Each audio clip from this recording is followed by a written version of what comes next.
আসসালামু আলাইকুম রহমতুল্লাহ। মৌরানিতে আপনাদেরকে স্বাগতম। আজ আমরা কথা বলবো একটি বিশেষ ধরনের মধু নিয়ে, যাকে বলা হয় মনোফ্লোরাল। মনোফ্লোরাল হানি কি, কেন এত জনপ্রিয়, আর কিভাবে এ আমাদের স্বাস্থ্যের জন্য উপকারী, সব কিছুই জানবো এই ভিডিওতে। তাই শেষ পর্যন্ত আমাদের সঙ্গে থাকুন আর লাইক সাবস্ক্রাইব করতে ভুলবেন না। মনোফ্লোরাল হানি হলো এমন একটি মধু যা মূলত একটি নির্দিষ্ট ফুলের নেকটার থেকে তৈরি হয়। সাধারণত মধু অনেক ধরনের ফুলের মিশ্রণ থাকে, যাকে বলে মাল্টিফ্লোরাল হানি। কিন্তু মনোফ্লোরাল হানি একটি ফুলের স্বাদ, গন্ধ আর গুণাগুণ ধরে রাখে। উদাহরণস্বরূপ, আমাদের দেশে লিচু ফুলের মধু, সরিষা ফুলের মধু, কালোজিরা ফুলের মধু খুবই জনপ্রিয়। এর রং, ঘনত্ব আর স্বাদ একক ফুলের জন্য এক এক রকম হয়ে থাকে। এই মধু তৈরির পেছনে মৌমাছিদের অসাধারণ কাজ আছে। যখন কোনো এলাকায় একটি নির্দিষ্ট ফুলের প্রাধান্য থাকে, তখন মৌমাছিরা সেই ফুলের নেকটার সংগ্রহ করে। মৌমাছি পালনকারীরা মৌচাক বসিয়ে এই প্রক্রিয়া নিয়ন্ত্রণ করেন, যাতে একটি ফুলের মধুই বেশি পাওয়া যায়।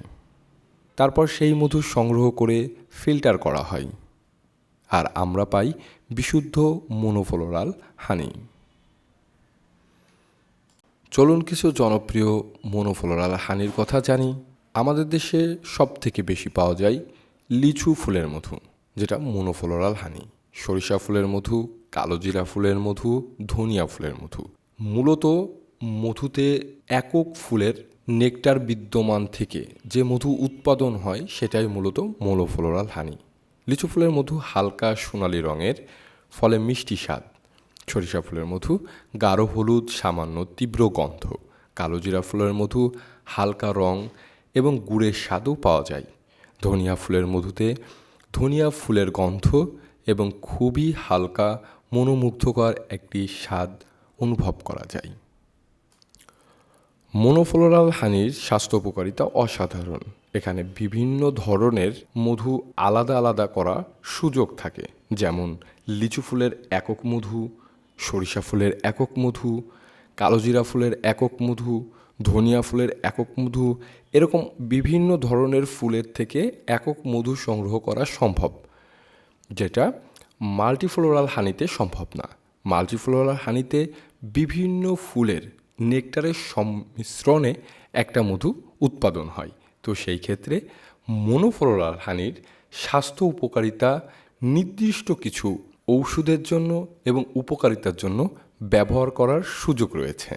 আশা করি মনোফ্লোরাল হানি সম্পর্কে আপনাদেরকে একটা ধারণা দিতে পেরেছি। মধু সম্পর্কে আরও বিস্তারিত জানতে আমাদের সাথে থাকুন। আজ এ পর্যন্তই। দেখা হচ্ছে নতুন কোনো একটা ভিডিওতে। ততক্ষণ পর্যন্ত ভালো থাকবেন, সুস্থ থাকবেন। আসসালামু আলাইকুম ওয়া রাহমাতুল্লাহি ওয়া বারাকাতুহু।